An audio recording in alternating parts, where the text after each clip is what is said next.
ప్రతి విద్యార్థి వైజ్ఞానిక దృష్టిని అలవర్చుకొని జీవన విధానంలో భాగంగా అన్వయించుకోవాలని ఎంజే యూనివర్సిటీ ఉపకులపతి ఆచార్య ఖాజా అల్తాఫ్ హుసేన్ అన్నారు.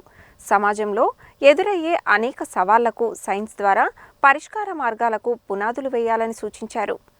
మహాత్మా గాంధీ విశ్వవిద్యాలయం సైన్స్ కళాశాల ఆధ్వర్యంలో ప్రిన్సిపల్ డాక్టర్ ప్రేమ్ సాగర్ అధ్యక్షతన జాతీయ సైన్స్ దినోత్సవాన్ని నిర్వహించారు. కార్యక్రమానికి ముఖ్య అతిథులుగా ఉపకులపతి ఆచార్య ఖాజా అల్తాఫ్ హుసేన్ మరియు ఉస్మానియా జెనెటిక్స్ విభాగం విశ్రాంత ఆచార్యులు కవికిషోర్ విచ్చేసి విద్యార్థులను ఉద్దేశించి ప్రసంగించారు. ఈ సందర్భంగా ఉపకులపతి ఆచార్య ఖాజా అల్తాఫ్ హుసేన్ మాట్లాడుతూ, ప్రతి విద్యార్థి వైజ్ఞానిక దృష్టిని అలవర్చుకొని జీవన విధానంలో భాగంగా అన్వయించుకోవాలన్నారు. సమాజంలో ఎదురయ్యే అనేక సవాళ్లకు సైన్స్ ద్వారా పరిష్కార మార్గాలకు పునాదులు వేయాలని సూచించారు.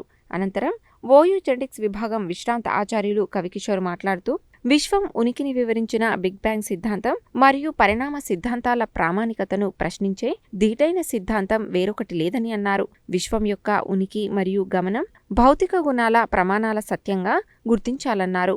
విశ్వ రహస్యాలను శాస్త్రవేత్తలు ఇప్పటికీ కేవలం 30% మాత్రమే విశ్లేషించగలిగారని అన్నారు. ప్రతి పదార్థానికి శక్తికి అభిముఖంగా డార్క్ పార్టికల్స్ మరియు డార్క్ శక్తి ఉంటుందన్నారు.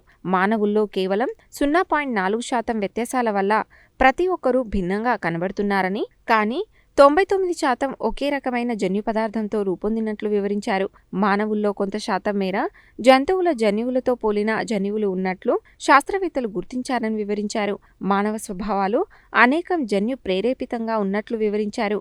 ఈ కార్యక్రమంలో డాక్టర్ ఉపేందర్ రెడ్డి, ఆచార్య అన్నపూర్ణ, డాక్టర్ దోమల రమేష్, డాక్టర్ కళ్యాణి, డాక్టర్ రూప, డాక్టర్ రామచందర్ గౌడ్, డాక్టర్ జ్యోతి, డాక్టర్ శివరాం తదితర అధ్యాపకులు, విద్యార్థులు పాల్గొన్నారు.